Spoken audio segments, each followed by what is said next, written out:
In fisheries, we have seen a number of success stories also over the years. The fishing sector is an important source of livelihood, employment, food and nutrition for a large number of Guyanese, as well as maintaining an export market for Guyanese fishery product. Like many countries worldwide, in recent time we have seen also, not so long ago, we have seen fisher folks in the fishing industry experience some issues, but over the last few months we have seen catches increasing, and with the help of government to enhance these areas and work with fisher folks to find market for their produce, we have seen an improvement, a lot of improvement in these areas. So also we have recognized the importance of this sector. We have also, as this old saying says, not to put all our eggs in one basket. We simultaneously, while the fishing sector or the marine fishing sector were experiencing these problems, we also start to develop the aquaculture sector. And this here is a success story for us. Aquaculture now is a new industry in Guyana. We have seen the decline in aquaculture almost 6 times between 2015 to 2020. Now we have seen improvement. I will give you the statistics in a few moments to tell you how we have improved here. We have introduced cage culture.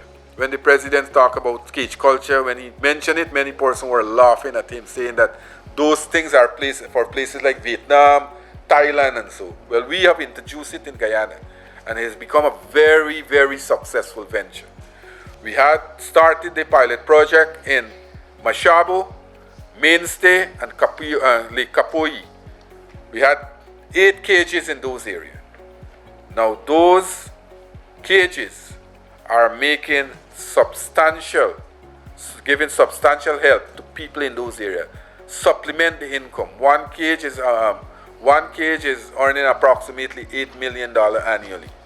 And if you look at our Facebook page, Ministry or the President Facebook page the other day, we see a number of areas that they are harvesting these fishes, these varieties that we are wearing in the cage, things like tambaki.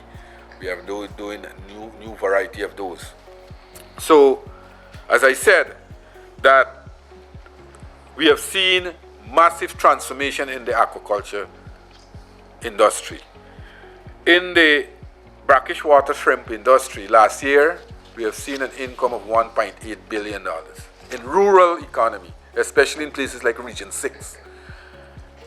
This activity started in Region 6, it expanded in Region 6, and now we have other areas people are demanding. I think they went to Region 2 and Region 5, where we'll expand this program. But in 2021, the president called a meeting. The president called a meeting and said that, look, let us work with these people to see how we can enhance their livelihood, because they depend on this brackish water shrimp industry. At that time, they were producing 10,000 kilograms monthly. We started out to enhance their pond. We worked with them, and we had a program where we targeted a number of ponds in Region 6. And to date, we have completed approximately 1,400 acres, or 170 ponds in various areas in Region 6.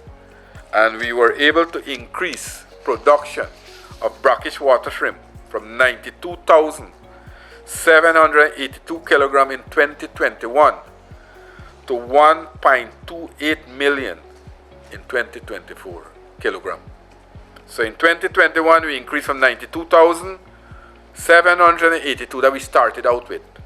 In 2022, we increased it to 548,920 kilograms. In 2023, we increased that to 957,945 kilograms. And this year, we have increased it to 1.28 million kilograms. We have increased it. This year we have increased it. This represents an average increase in production of 194% per annum since the commencement of the 2021 project. As I said, this is an old industry. Over 100 years, people used to involve in these activities. As I said, the kale culture is another success here. We had 3 areas. We did the pilot project: Lake Mainstay, Lake Kapoi, and Mashabo. In the next 6 months, we'll be placing another 50 cages in a number of other hinterland communities, because we are targeting these indigenous communities to supplement the village economy. So places like Maracabay, Cartabo, and Itabali in Region 7, Napi and Shulinab in Region 9, Rockstone, Riversview, and Falmouth in Region 10, St. Cuthbert Mission in Region 4. Those are the areas that we targeted to place another 50 cages. And this project will have significant impact in generating income and raising the enthusiasm of young people in this community. Also, we have started the production of prawns, Vanami prawns. We have a project at Anvawak, west coast of Berbice, and we have started there. We have 10 ponds, and now we are building our own hatchery. We have our own hatchery that will produce porous larvae that we'll have in those ponds. We are building our own feed mill where we're producing our own feed, and that will enhance, because the production of prawns is very lucrative. And we are working with the private sector. We are working with a number of young people. As a matter of fact, only this morning I had a discussion with the officer that's responsible, and we'll target some young people in Region 5 and 6 to commence a project there so that they can have that project going on for themselves. Also, in the landing site program, we have rehabilitated a number of landing sites, over 100 landing sites across the country.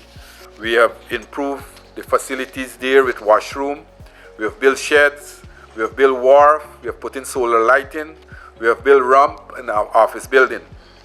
Again, in 2024, another $300 million was expended for the enhancement and development of all fishery landing sites in Region 2, 3, 4, 5, and 6.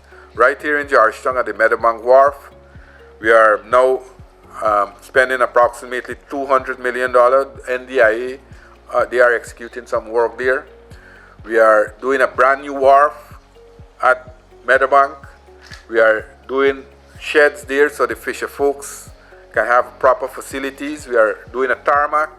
We have put in washroom facilities. We are changing the entire aesthetic there to improve that facility. And also, we have a 24-hour security there. So people are now more comfortable going to that area there, because that is the main fishery area in the capital city. And I am hoping that in another month time from now, we can recommission that and develop those facilities. Other major works we have also done at places like Dikendren, Metamerzag, Ogle, Abari, Blairmont, Mandripo. We did Rosignol. We are now doing a new fishery facilities at Rosignol, a wharf at Rosignol. We have built a ramp at Rosignol. We are now doing storage facility for the fisher folks there. We have constructed landing facility at Blairmont. We have constructed a large facility at number 79 and the quarantine, where fisher folk had their place earlier and it was destroyed. Now we have rebuilt a fishery facilities there with wharf, office building, land space, and we are working in a number of other areas to enhance the operation of the fishing activities in our country.